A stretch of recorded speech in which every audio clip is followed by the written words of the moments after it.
And I think for me, the scariest part was when they said that you have COVID. It hit me really, really hard and kind of a constant headache, some sore throats, general aches and pains.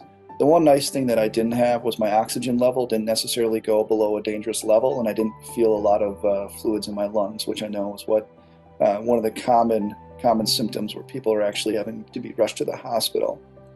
I'm not in that high risk category. I'm a little bit younger. I'm in fairly good shape.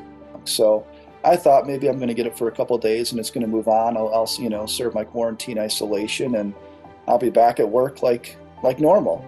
And then a couple days later, it just really, really came back hard for another 4 or 5 days, where my fever spiked at about 103, really, really bad aches and pains, and fatigue really set in.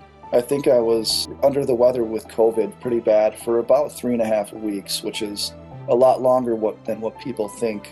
And that's kind of the part that I did change is if I get it, we'll probably, be pretty safe. But it's not a matter of, kind of my wife and my kids. It's more of a matter of what if grandma and grandpa get it? Then we'll have some things that could get serious. So, you may not believe it, you may not want to practice some of these things, but ultimately, you could possibly putting it, someone that you deeply care about, at harm. Anybody can be affected by it at a pretty dangerous level. And, there's still effects right now that I have. They've had a lot of sacrifices, but at the same time, I mean, this is something that I think a lot of people are going to learn from and they're going to grow from.